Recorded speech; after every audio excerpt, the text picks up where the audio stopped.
So what year and program? What year graduated and what program? I graduated year 2025 with a BSN.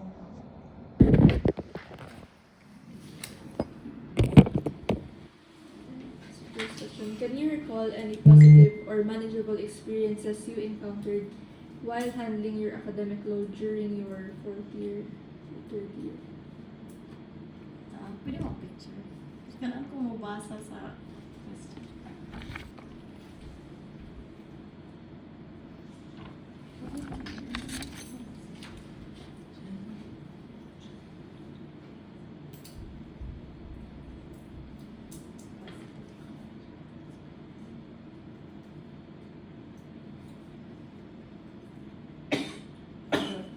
So, I can't recall any positive or manageable experience during my third year. Kay, yan, nami med surge, then duties, and sa among duties manggod kay laylay may subgroups ako ang members akong grupo sa research. So, naay mag-AM shift na mo, PM shift, so maglisod kami sa among time management. And then sa positive, wala kay. Kaya ang research manggod kay Brad. Tagaan dyan siya na yung time kay kanang dapat bahig, ana. So, sa positive kay wala ko mahal. Okay. Looking back on your third year academic journey, were there any instances where you felt satisfied or accomplished despite the academic demands? So, for me, instances na we felt satisfied kay kanang makakuha may respondents at least 2 or 1 per night kay amo ang magong research is about kanang mga elderly nga nag-work during night shift mga 6 to 5 a.m. Mo na mo ang research. So, pag na mo duty, mangita mi sa area na mo o nabay na maligya, usahay wala, usahay na nga di pa gyud kompleto. So, muna masatisfied nami if namin makita nga respondent sa kalagay. So, during your third year, can you share any moments where the academic load helped you grow or improve academically or personally?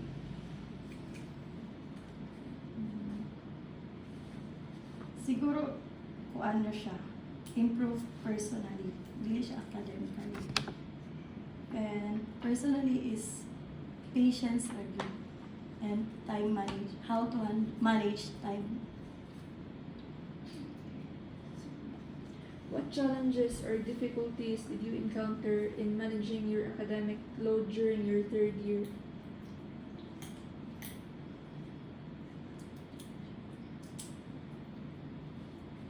Siguro sa amo is kanang sa duties, then exams. Kay during that time, amo akong instructor ato kay sige exam. So taas ko yung items. Then sa among duty kay napoy exam, so murag ga-pile up na tanan, tas napay research. So magdito siya sa time management siya lisod kuan. Dito ko na challenge sa time management na.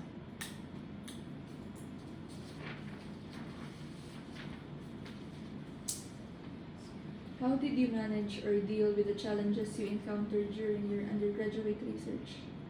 How to manage and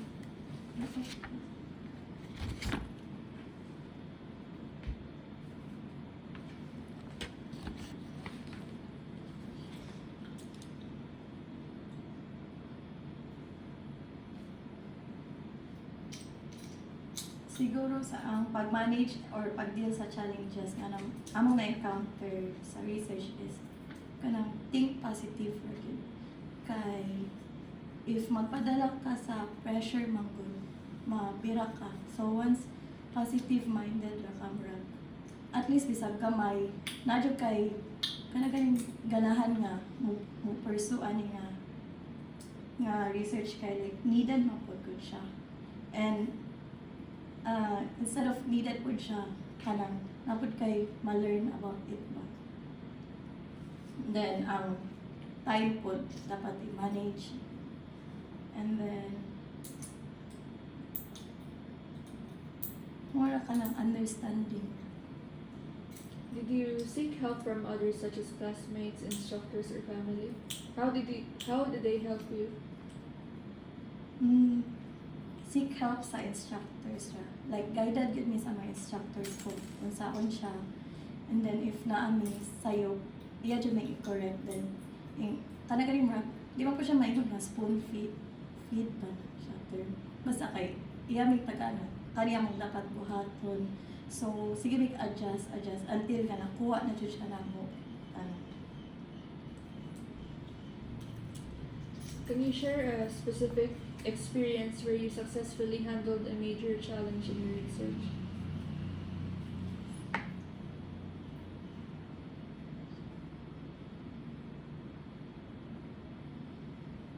Siguro kuan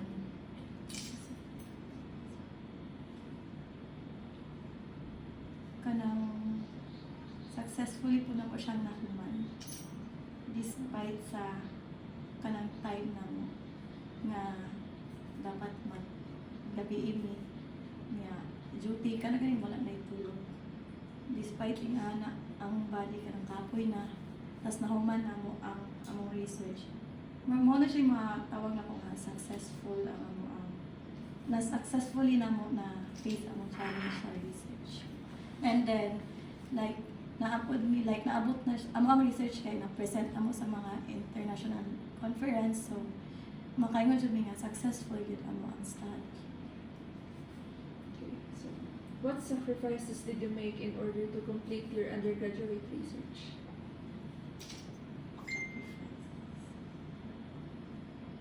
Siguro amo ang kuan sleep among gi-sacrifice kay lagi ka ng gabi ng imong interview pagkabuntag dictag duty and then siguro sa ubang subjects kay like maka-skip sa minor para lang maabot ni tanan sa akong mga ka-members. So, how did these sacrifices contribute to your success in completing your research work?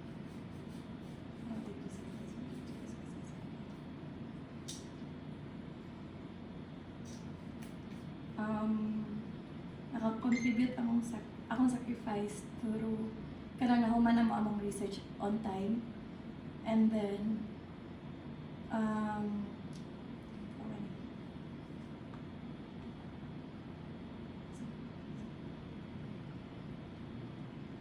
na human among research on time and then sa among research kay wala kayo misayo kay ginaadto jud ang among teacher ay among instructor and then mo na siya kay among time man good dapat nagdepende mi sa among duty dayon among ang instructor kay na siya duty na po siya klase so dapat magdako pud mi siyang time so namin time nga minor ra mi puro dili na mo sudlan kay among atulon nga free amo ang CI so murag sacrifice ko to siya nga nami subject dili sudlan so mo siya naka-help na mo naman. So, looking back, how do you feel about your journey in completing undergraduate research? Happy. About your journey in kuan siya maka-frustrate siya and then fulfilling at the same time kay despite sa tanang challenges kay naman ay mga members nga kanang wala kay tabang mutabang ra pero dili po dingon na sige kanang na tinud man na magluto og snack na dyan na siya pero kaning happy ka kay despite sa tanan na human and then we were able to present it sa mga kanang mga conference sa mga research like na-acknowledge po taon amo ang kanang hard work sa amo ang research kay napunta man siya sa murag na-publish siya sa uban nga conference. So, what advice can you give to future students who will undergo undergraduate research? Akong advice is kuan lang.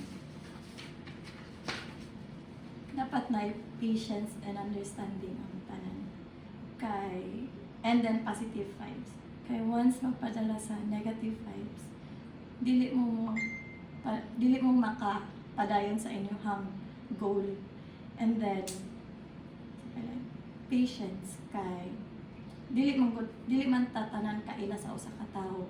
So ubang members ingon ani so dapat may understanding das kamo tanan mag-adjust sa usa ka tawo. So kailangan taas po ng pasensya. And then motivated lang sa tanan despite sa challenges.